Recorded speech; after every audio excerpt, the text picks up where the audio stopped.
Oke, Bapak Ibu, yang namanya menghina Allah, kita khawatir besok nggak bisa bayar anak kuliah, besok nggak bisa bayar utang, besok kita nggak bisa makan. Itu artinya kita sudah menghina Allah, ya. Kan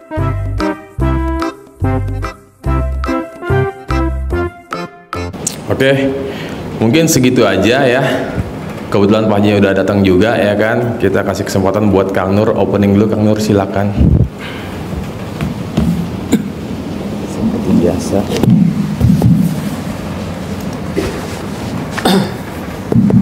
Cek, baik. Assalamualaikum warahmatullahi wabarakatuh.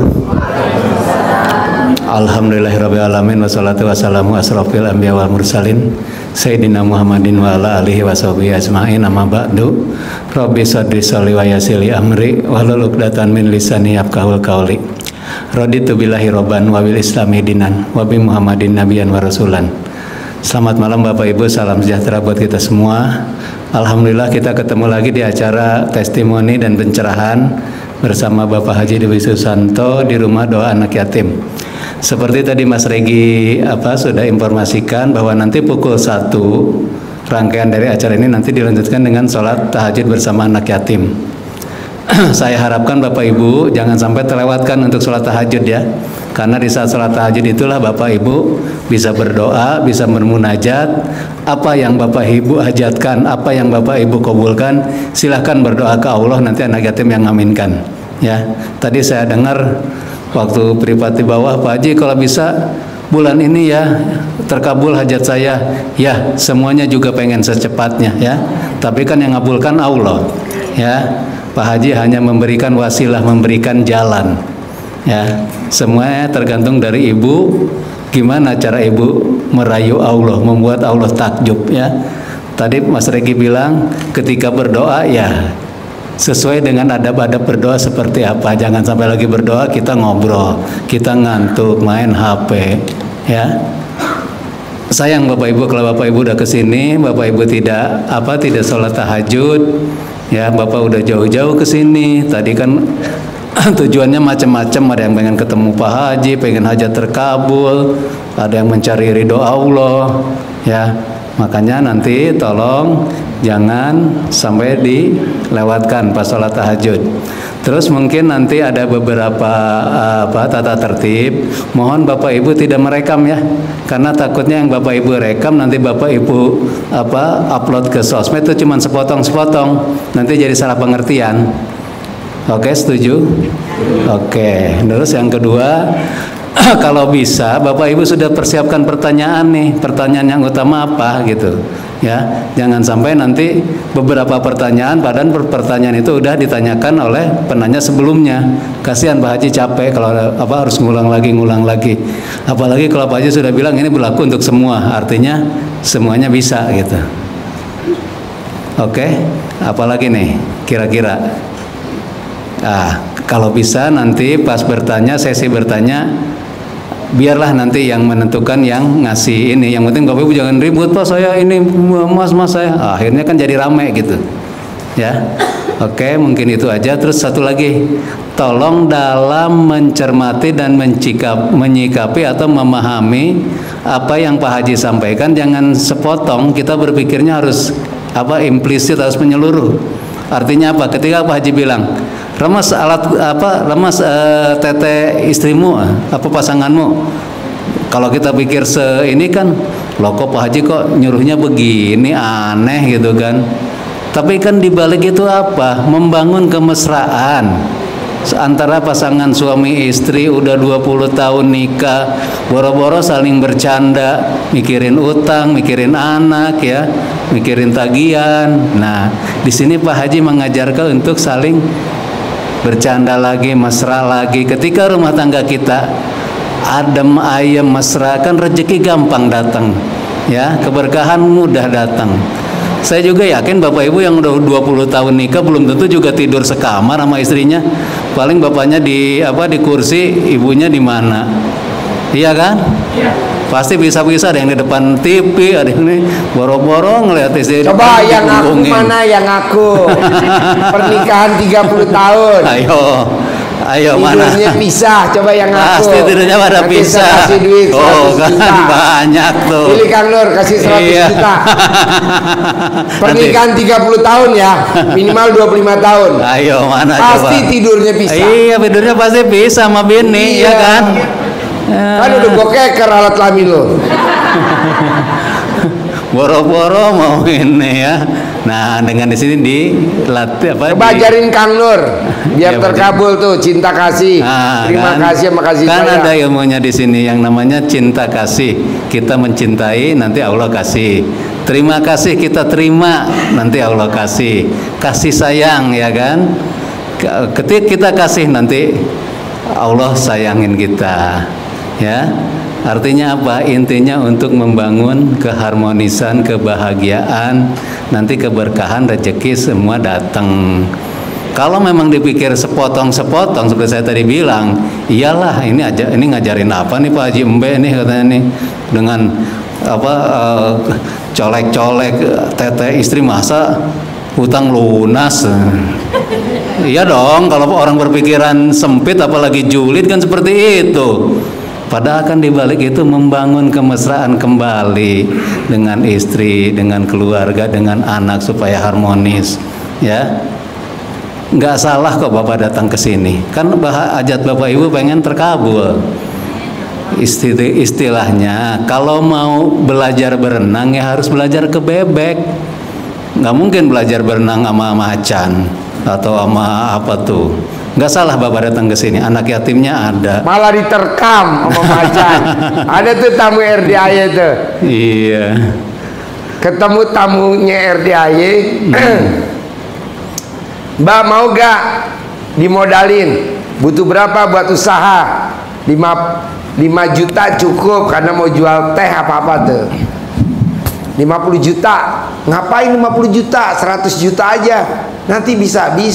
Tapi kamu nyetor dulu admin sama saya tuh ngobrolin dulu. Dia nyetor, saya bilang. Katanya aku mau dapat 100 juta. Nggak mungkin, Pak. Itu paling goblok sedunia. Jadi gimana dong Pak Haji? Ya udah tadi saya ganti tuh duitnya 500.000. Dia ketipu, saya ngerugi. Iya. Kamu mau jual apa? Aku mau jualan teh apa? Teh Solo. Teh Solo. Saya bilang jangan dong, jangan bikin teh Solo. Kalau teh Solo udah umum, orang gak ada yang minum. Jadi aku bikinnya apa Pak Haji mereknya? Kamu bikin teh jembut. Nanti orang baru baca aja teh jembut, langsung dia, Pak, Mbak, ini apa nih? Teh jembut. Nah jadi nanti teh dalamnya dikasih kayak suiran agar-agar kayak rambut warna hitam, namanya Itu teh jembut. untuk mancing orang penasaran. Bahasa marketing itu Pak. Bahasa marketing ya kan. Jadi tehnya nanti di dalamnya ada kayak jelinya yang warna hitam atau agar-agar hitam. Jadi kayak jembut. Jadi jembut itu bukan jorok, jembut tuh jembatan butuh atau Jember Utara. Kan kamu punya pacar orang Jember kan bagian utara, iya. Kok Pak Haji tahu? Ya iyalah jembut. Jember bagian utara. Jadi jembut tuh bukan jembut yang jorok. Nanti YouTube japri saya, Jitu lu jembut apa? Gue take down lu. Gak lah YouTube, ini jembut tuh Jember Utara. Oh iya, gue minta maaf ya Ji. Kayaknya belum pernah ada di YouTube minta maaf ya kan? Karena kita nggak jorok. Jadi jembut itu Jember bagian utara. Kan pacarnya orang Jember bagian utara. Jadi teh wangi jembut. Nanti yang minum banyak gak? Banyak lah kan penasaran. Hah? Teh jembut. Sama kayak Bapak di sini kan RDAY kandang embe. Pasti kan kesannya kalau yang baru pertama kandang embe, ih, bau katanya kan. Makanya datang ke sini. Begitu lihat, wah megah kayak begini. Ya. Iya. Tapi untung tadi Pak Haji bukan orang luar negeri ya. Kalau Burma Utara jadi apa Pak Haji? Hah? Kalau Burma Utara, kalau orang Sunda tahu kali ya, jadi burut. Iya, oke, baik Bapak Ibu, itu cuma sekedar ya, ini aja ya. Intermezzo ya, karena Pak Haji memang sudah datang. Sekali Ya lagi. Bapak kasih tahu dulu Kang Nur, Ya. gimana caranya ilmu pamungkas yang terkabul itu tadi intinya tidak boleh menghina Allah. Coba terangin dulu Kang Nur. Salah satunya yang bikin hajat lemot kan kita suka menghina Allah. Sebetulnya banyak sih yang Pak Haji ajarin ya. Salah satunya ya termasuk menghina Allah, jadi Tuhan kecil, 18 sifat yang harus kita jalani. Ya, semuanya untuk apa? Supaya kita terkabul. Ya. Artinya apa? Ketika Bapak Ibu datang ke sini, Bapak Ibu yang menjalani sendiri. Pak Haji cuma ngasih ilmunya. Sedekah juga bukan buat Pak Haji kok. Urusannya kan Bapak dengan Allah. Yang namanya sedekah. Anak yatimnya ada tuh lari-larian banyak. Anak yatim juga mendoakan. Ya. Artinya apa? Bapak Ibu nggak salah Bapak datang ke sini. Ya, udah benar. Kalau cuman gimmick-gimmick itu ya silakan. Mau dipakai silakan, enggak juga nggak apa-apa. Toh itu juga ilmu kearifan lokal orang tua kita dulu. Betul nggak? Iya, nggak salah, kecuali kalau Bapak kesini datang dikasih yang aneh-aneh lah pokoknya. Ya jangan diikutin. Kan di sini saya juga nyuruh Bapak Ibu tahajud. Ya, mungkin salah satunya nih yang Pak Haji bilang tadi, jangan menghina Allah. Kita kupas tuh. Apa menghina Allah? Tahu di sini menghina Allah? Enggak tahu. Iya. Apa coba menghina Allah? Hah? Kan ini sudah dibahas nih beberapa kali nih di YouTube nih. Ya, artinya apa? Ketika kita esok bisa makan apa enggak? Nah, itu sama aja dengan khawatir nggak bisa bayar cicilan. Ya, bisa bayar cicilan. Besok ada tagihan 150 juta besok nih hari Selasa. Khawatir besok nggak punya duit 150 juta. Itu namanya menghina Allah. Kok begitu Ji? Kan ayatnya malam aku rubah jadi siang, siang aku rubah jadi malam. Kata Allah, aku bisa. Bahkan orang mati sekalipun aku hidupin, aku bisa. Masa ngasih 150 juta besok pagi aja nggak bisa? Bisa lah. Nah, khawatir besok nggak punya duit 150 juta. Nah, kayak tadi itu yang mau bikin teh apa? Bukan, depannya teh apa namanya? Solo. Teh wangi Solo ya, diganti jadi teh jembut, teh wangi jembut. Itu kan dia nggak ngimpi tuh, ketipunya 500.000 sama tamu RDI di depan masjid, saya ganti. Terus saya tambahin lagi, ini 500.000 kamu bikin ya. Jadi dia mau beli franchise teh wangi Solo, harganya 8 juta. Saya bilang nggak usah, nanti kamu bikin sendiri, beli tehnya nanti dicampur-campur, nanti kamu beli sirup marjannya, sirup ininya, nanti dikelotok merek marjannya. Jadi botolnya jangan ada mereknya, padahal tuh marjan. Daripada kamu ngeracik. Emang Pak Haji bikin? Ya kan saya bikin minuman tuh di kantin. SGM, susu kambing. SGM, susu gairah malam. Coba nanti susu janda muda. Susu kambing pakai kelapa muda. Susu kolor hijau. Susu kambing pakai sari kacang hijau. Itu bikin. Nah, Bapak dan Ibu kreatif aja. Namanya di kandang bel harus kreatif ya. Nah, coba bikin. Jadi apa dong Pak Haji, aku bikin tehnya. Pacar kamu orang mana? Orang Jember bagian utara. Ya udah bikin aja teh jembut. Hah? Teh jembut. Ya maksudnya Jember bagian utara.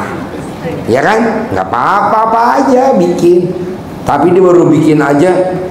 Kan saya masukin tadi di grup saya punya sekolah ya.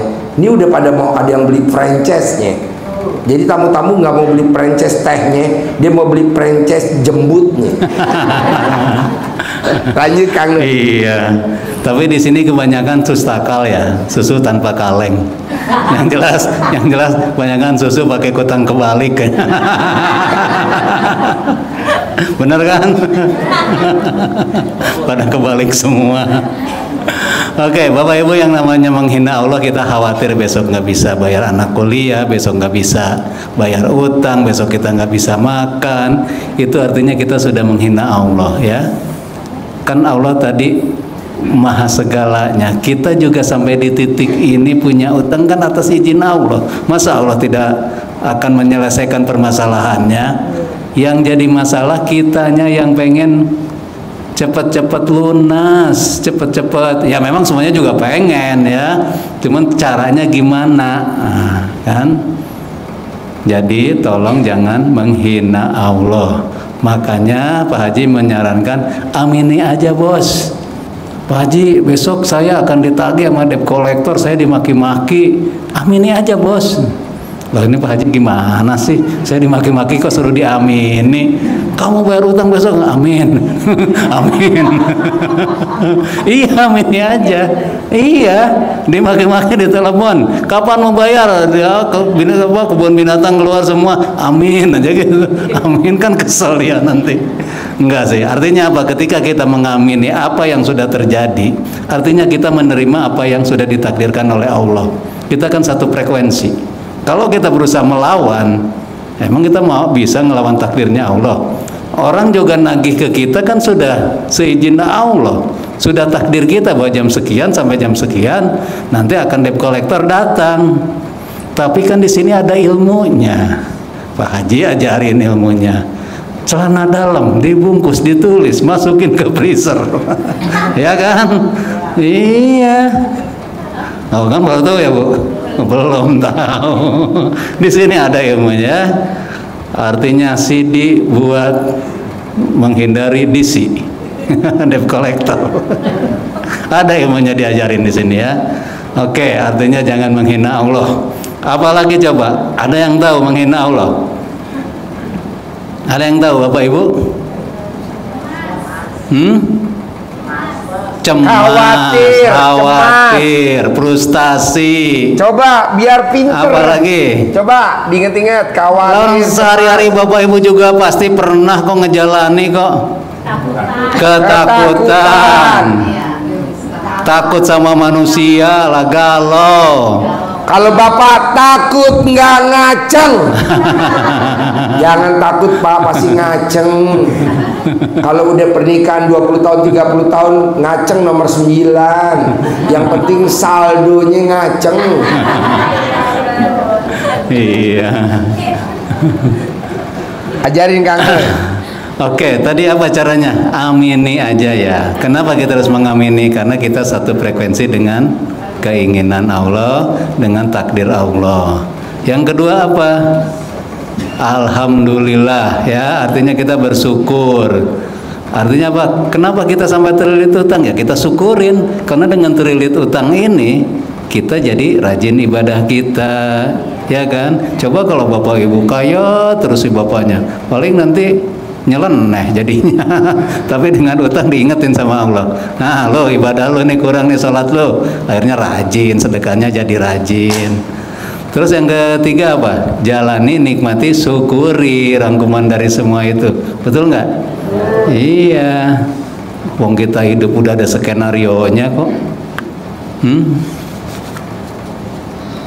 Yang ada kita cari pahala, cari ridhonya Allah, ya kan? Bapak Ibu sudah terlilit utang atau apapun yang terjadi, itu kan sudah ditulis 50.000 tahun di Lauhul Mahfuz. Bahkan Allah sudah menulis, rahmatku lebih besar daripada murkaku. Betul nggak? Ya iya, tinggal kita cari rahmatnya Allah. Kan Bapak Ibu juga dulu waktu ngajuin pinjaman tahajud, ya Allah cairkanlah pinjaman saya. Udah tahu itu riba pinjam ke bank. Ibarat anak kecil nih Bapak Ibu nih, baru umur 16 tahun ngerengek ke bapaknya minta dibelikan motor. Kan bapaknya tahu kamu belum cukup umur, emosi kamu belum bisa terkendali kalau bawa kendaraan, tapi maksa merengek-rengek kan, saking kesalnya ya udah beliin aja. Sama Allah juga gitu. ini ngerengek-rengek maksa, ya udahlah nggak apa-apa, cairin aja pinjamannya. Nah, begitu berjalan nggak bisa bayar, nangis lagi, ya kan, rengek lagi ke Allah, ya. Artinya apa? Apa yang sudah terjadi itu sudah kehendak Allah, sudah takdir Allah, semuanya sudah seizin Allah. Terus gimana caranya supaya lunas? Carilah ridho Allah, betul nggak? Karena kalau Allah udah ridho pasti Allah izinkan, ya. Ketika si anak tadi udah gede, udah umur 21 tahun, udah pantas secara emosional juga bawa motor udah ini, pasti bapaknya belikan lah, mau dibikinin SIM. Nah, sama seperti itu. Contohnya aja itu seperti itu. Ajarin caranya mencari ridhonya Allah, Kang Nur. Oke, gimana cara cari ridhonya, mencari ridhonya Allah? Coba tanya dulu ke peserta, ada yang tahu? Apa yang diajarin di sini di RDAY? Suruh apa? Cari ridho Allah. Larinya ke ma'rifatullah, ya dong, mengenal Allah. Cara mencari ridho Allah, cara mencari ma'rifatullah itu ada dua cara. Satu dengan ibadah sosial, dengan ibadah ritual, yang kedua dengan ibadah sosial. Kalau istilah Pak Haji, cari bikin Allah takjub, ya kan? Dengan cara mencari ridho Allah. Yang di sini yang diajarkan, Bapak Ibu bangun jam 00, ya. Terus suruh apa? Senyum 41 kali. Kenapa harus senyum? Senyum karena biar Ayo, harus tahu alasannya dong. Kenapa harus bangun jam 00? Biar bahagia. Kenapa harus senyum? biar nggak stres. Nggak stres. Kenapa harus 41 kali selama 20 detik? Ayo. Itu ada alasannya, Pak. Nggak sembarangan Pak Haji juga ngasih ilmunya. Karena ketika kita tersenyum, awal kita bangun itu udah ibadah. Kan senyum itu ibadah. Ibadah ke siapa? Ya ke malaikat yang di sekitar kita. Kita ucap syukur, ya Allah, kita sudah diberi umur panjang. Kita sudah bisa bangun ini. Ya kan? Kenapa harus senyum 41 kali? Karena ketika Bapak Ibu tersenyum 41 kali, itu mengeluarkan hormon kebahagiaan. Kalau kita awal bangun aja udah bahagia, pasti ke siangnya juga kesananya kita berbahagia. Tapi kalau kita baru bangun aja udah ngedumel, udah ini, ya udah kesananya juga perjalanannya akan ini, ya kan? Terus apa? Habis senyum apa? Tanah dalam sedang mandi, ya, mandi. mandi jam 00. Mandi, ya, rangkaiannya dari itu, dari habis bangun tidur, senyum, sebelum kaki menginjak ke ini senyum, mandi. Kenapa harus mandi jam 00? Itu juga ada alasannya. Kan selama ini kita berpikir, Pak Haji, kalau mandi malam-malam nanti rematik, encok katanya. Ya malam-malamnya itu jam berapa? Kalau di bawah jam 12 malam, iya. Karena itu kan situasinya lain, energinya lain. Tapi kalau udah jam 00 itu justru disitulah air lagi murni-murninya, lagi bagus-bagusnya, ya. Itu banyak kok pembuktian kesehatan menunjukkan bahwa molekul air pada jam segitu lagi bagus-bagus. Makanya kalau untuk yang sakit-sakitan itu efektif sekali itu, Pak. Yang sakit encok, yang sakit saraf kejepit, yang memang sakit metabolismenya kurang bagus kayak diabetes kayak apa, dengan mandi jam 00 pasti sembuh, Pak, ya. Saya potong ya. Silakan, Pak Haji. Bukan hanya saraf kejepit yang mandi jam 00. Rekening kejepit, dompet kejepit juga sembuh. Coba buktiin. Iya. Ya. Rekening kejepit, tahu nggak? dengan mandi jam 00 dia megar. Alat kelamin kejepit. Lanjut, Kang Nur. Iya, alat kelamin kejepit nggak bisa ngaceng dengan mandi jam 00, kan mikrosirkulasinya lancar, jadi ngaceng lagi. Iya bener, Pak, Bu. Terus tadi Pak Haji bilang rekening kejepit, bener itu, karena kita dengan bangun jam 00 mandi, kan dulu ada istilah, jangan bangun setelah ayam berkokok nanti rezekinya dipatok ayam, nah, kan bener kan? Kalau kita bangunnya jam 00 ayam aja belum berkokok, berarti rezeki kita nggak dipatok ayam dong.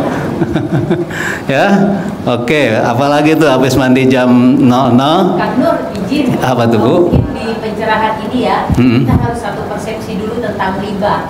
Nah, terkadang kan di beberapa kali YouTube-nya Pak Haji sering mengatakan bahwa kita mencari solusi tanpa riba. Nah, itu gimana? Misalkan nih seperti ini, kita sudah dalam kondisi kejepit nih, ada beberapa anugerah yang harus kita lunasin. Kemudian kita kan memohon ke Allah, pasti Allah kasih jalan. Di setiap misalkan kita nervous, kita langsung ijab aja.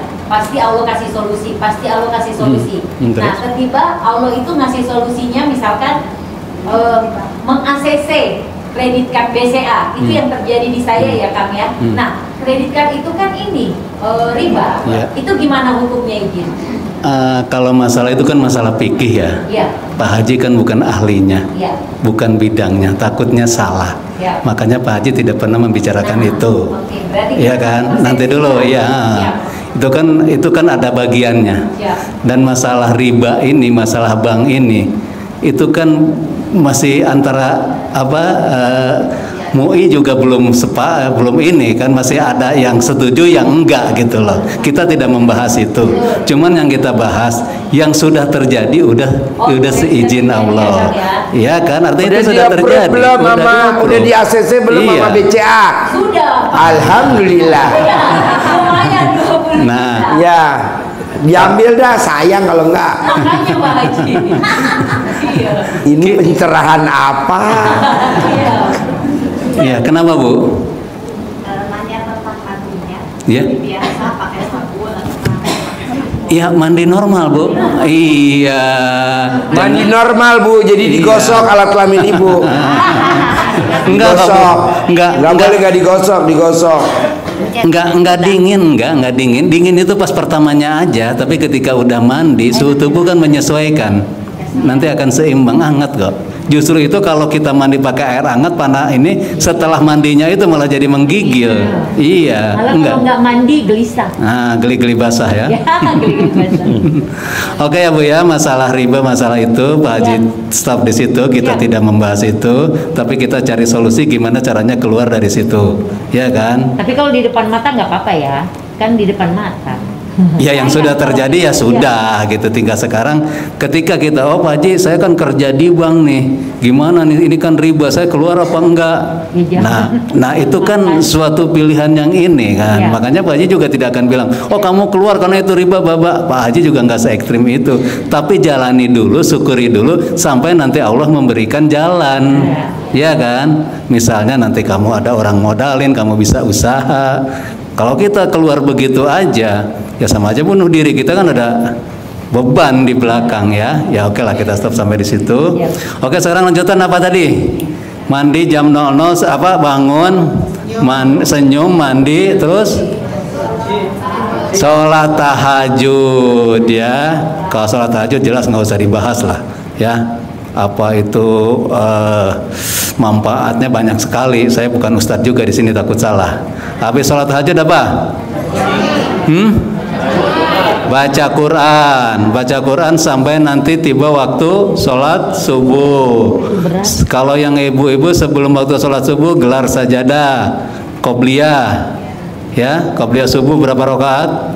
2 rakaat. Udah gitu, yang bapak-bapaknya ke masjid, sholat qobliyah juga sama qobliyah subuh, sholat subuh berjamaah. Sudah itu apa? Jangan tidur, lanjutkan lagi baca Quran sampai terbit fajar. Baca Qurannya berapa? 12 juz. Kan hadiahnya pengen 10 miliar Bu. Kalau hadiahnya cuman gelas mah nggak apa-apa deh. 1 juz juga kalau cuman gelas sama piring mah. Iya, ya. Intinya apa? Ketika Bapak Ibu baca Quran, ya, tanpa berdoa pun nanti Allah akan selesaikan masalah ibu. Allah Maha tahu, ya. Di Quran itu semua solusi ada. Ketika Bapak Ibu baca, terus tadi tanpa menyadari nih, dapat surat misalnya, ayatnya. Apa tuh Al-Fajr ayat berapa gitu. Kenapa Allah mempersempit rezeki saya? Oh, selama ini saya tidak memuliakan anak yatim. Oh, selama ini saya begini. Nah, itu ada jawabannya. Makanya Pak Haji bilang, Pak Haji saya nggak bisa baca Quran. Baca Latinnya. Ya kita memang tajwid segala macam ya belum. Tapi kalau kita nggak belajar kapan lagi? Minimal buat temenin bapak ibu dengan baca Quran buat menerangi kuburan kita.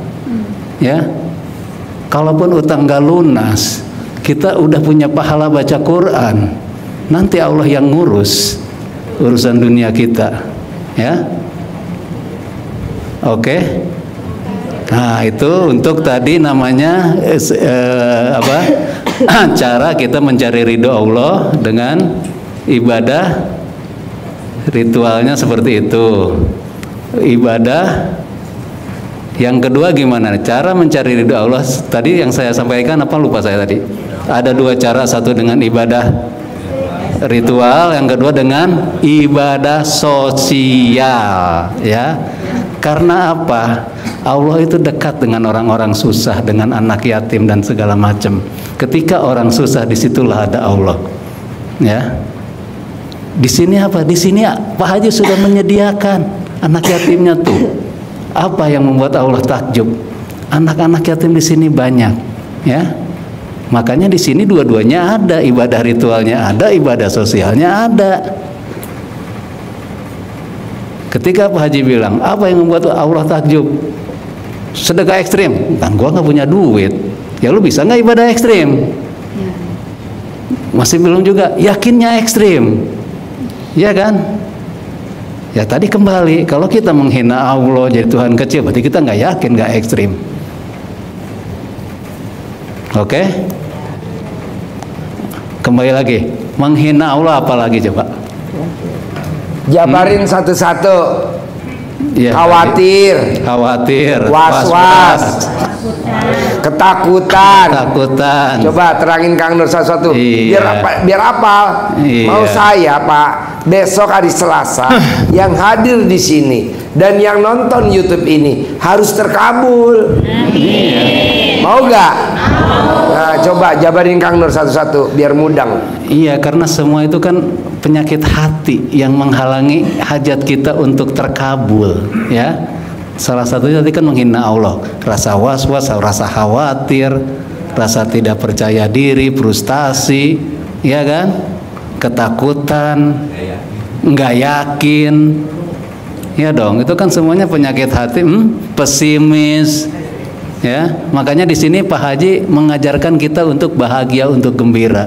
Coba Bapak curhat ke Pak Haji, ngungkapin kesusahan, pasti Pak Haji juga nggak mau dengerin. Udah pertanyaannya apa katanya, pasti begitu. Ngapain diungkapin lagi kesusahan kita, ya kan? Oh kan itu boleh Pak Haji, ketika kita sholat tahajud, kita nangis di sajadah kita ke Allah, nangis-nangis, terus kita berdoa dengan nangis segala macam, boleh, nggak apa-apa. Tapi nanti jam 10 Bapak minta top up lagi mana keyakinannya? Dari jam 00 sampai jam 6 pagi nangis di tahajud. Jam 9 pagi dia telepon BRI mau top up. Oh gelo.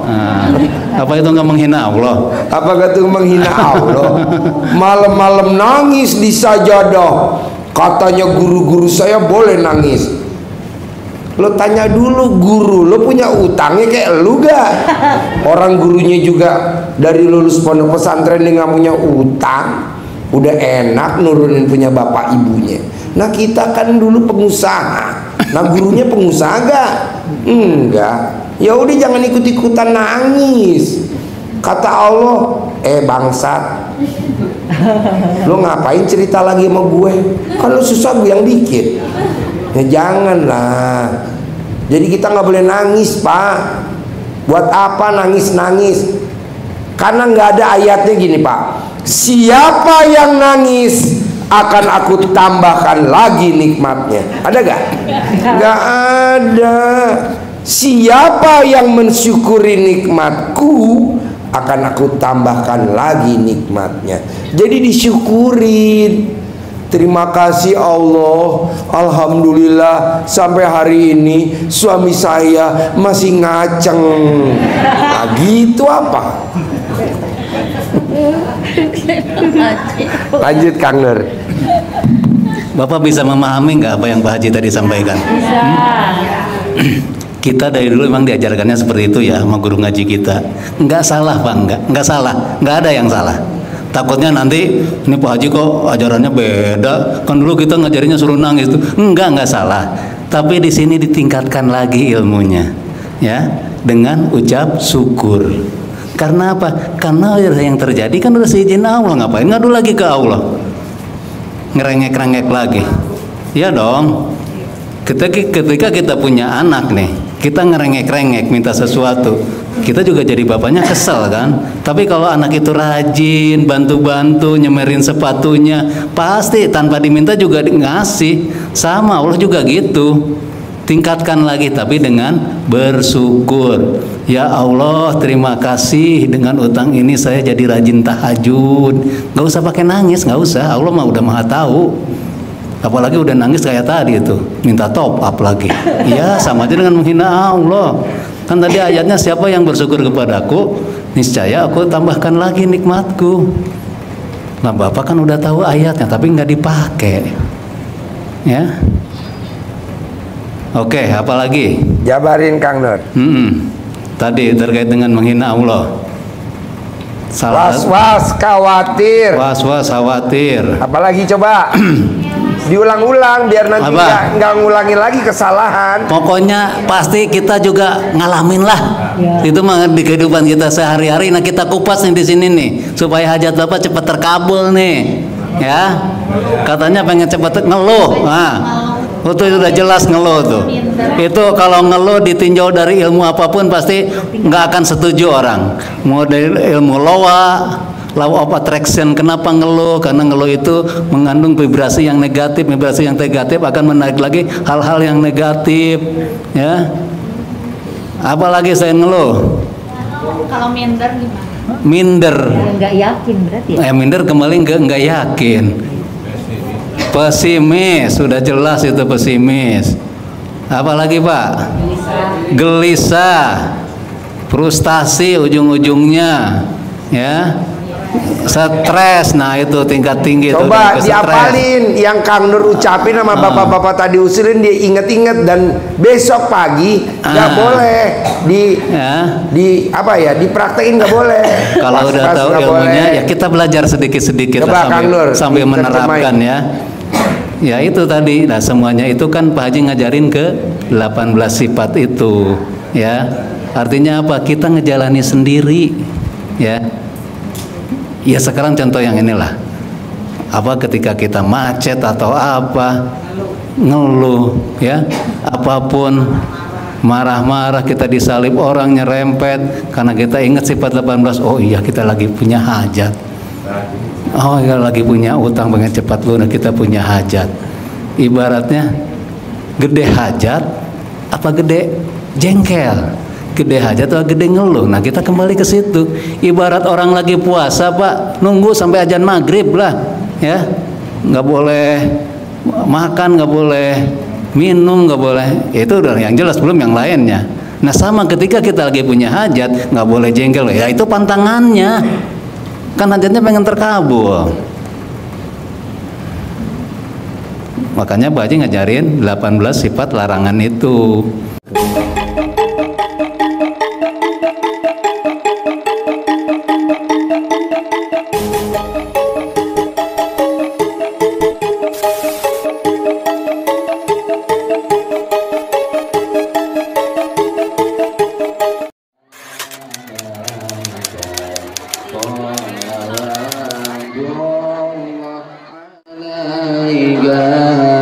أشرق البدر علينا